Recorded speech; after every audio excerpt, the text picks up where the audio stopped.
Hey there, gamers! What's up? It's your host, Spin Assassin, back again, and you've reached Space Barbarian. Today we're talking about Mad Max. I've been going through my brand new Xbox Game Pass and all the games that are in there, and one of the games that I've happened upon is Mad Max. And let me tell you, if you haven't installed this one, get it. Download it now, start playing it, because it is fucking amazing. It is really well written, the graphics are great, the gameplay is fun. Now, I'm only an hour into this game, so forgive me if I don't have spoilers to accidentally share with you. But based on that first hour of play, I like the game. It's a fun game, so, you know, if I get another 10 hours out of it that are like the first hour, I will be so happy. So it's rare that there's going to be a moment of gameplay, like, unless the game is broken, kind of like Mass Effect, which I'll do a video about later, but Mass Effect went from being a great game for me to sucking, and that's because of a game-breaking glitch that I will share with you eventually. But back to Mad Max, it is a lot of fun. In fact, better than Mass Effect, I've got to say. It looks great. Oh, it looks amazing. I do feel like I'm in that universe. Just the sounds and everything, and just the way the visuals are all put together. This is a work of art, this game. And it wasn't even on my radar. I did not ask for this game. I didn't want this game. I had heard about it, but it just felt like, you know, one of those, just another game, somebody, you know, some game that somebody made, and, you know, whatever.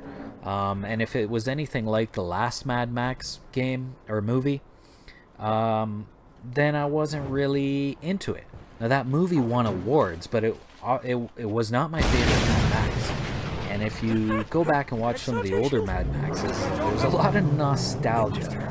It doesn't really, some aspects of it don't really stand up as far as modern movies and stuff, but they are classics, and there's people that love Mad Max like I love Star Wars. And these people, if you're one of those, if you love Mad Max, if you love the whole idea of Mad Max, you probably already have this game. But if you don't, then go and get it, because it is phenomenal. It makes me a fan of Mad Max, in fact. And the writing is just superior. It is amazing. And, you know, it's almost poetic in a way. The way people talk, they've really put the writers have put a lot of thought into what it's like to be in this post-apocalyptic future. And that just helps with the whole realism aspect of it. And I gotta say, I love it. I'm hooked. It's definitely fun. I guess they'd call it an action-adventure game, because there's a lot of story elements to it. There's a lot of driving, which is great fun. There's a lot of fighting, you know, so like hand-to-hand combat and stuff like that. And, you know, moves you gotta memorize, although so far there haven't been very many. And,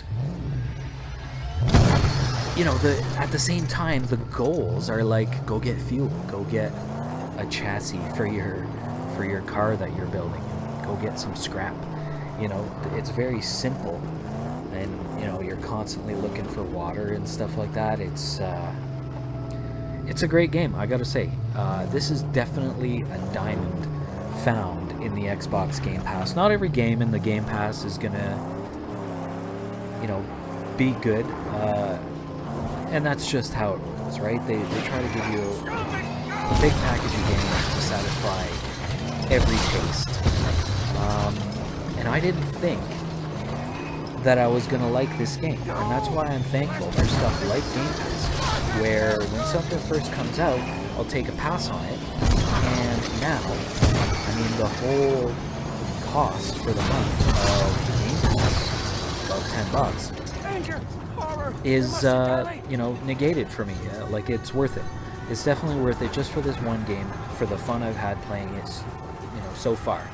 And I'm definitely, this looks like it's going to be the kind of game that I'm going to finish I like all the multiplayer stuff. You know, Battlefront and Halo 5 are pretty much my staples. Although I should probably do some Titanfall, but still, I'll try to do like an hour of this game every time I sit down to do some gaming. So definitely, like that is one of the bonuses of the Game Pass, is games that you did pick pass on because you're smart, because you don't buy every single game the minute it comes out. You have to pick and choose. You have to buy, you know, like if you're a Star Wars fan, I'm sure you're totally wrapped up in Battlefront. And when Halo 6 comes out, I'll be there day one, pre-ordered at midnight, waiting for the game to start, right?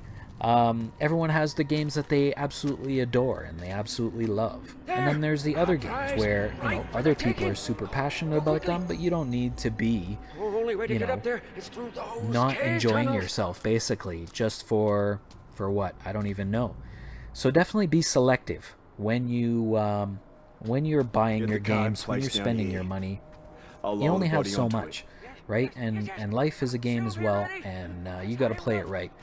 So that's why things like the Game Pass and EA Access and the free games from Xbox Live, all those things are great for picking up games that aren't your favorite and you wanted to try out. And every now and then you find a game like Mad Max where it's just like, wow, how did I miss this? This is a great game. It's in the style of almost like Assassin's Creed or some of those Batman games, or even, you know what it reminds me of, this game is Butcher's Bay, Escape from Butcher's Bay. It feels like a Riddick kind of game. You've got your anti-hero who's like, you know, you just gotta play it. It's awesome. I'm definitely enjoying Mad Max, and I had to tell you about it. And I hope you buy the game. I also hope that you hit the subscribe button because it's really important to me, and it shows your appreciation. You'll get more of these videos going forward. And also, you know, hit the like button, or if you dislike it, hit the dislike. I don't have that many followers yet, so if you leave me a comment in YouTube or anywhere else, we are everywhere else as well. If you leave me a comment, I will get back to you. Anyway, double thumbs up. 5 out of 5 exploding starships, even though there's not one starship in it. It's still sci-fi. Post-apocalypse is sci-fi. Yeah, definitely pick this game up. It's worth installing because you probably already got the access to the Game Pass. And we'll talk to you next time. So punch it!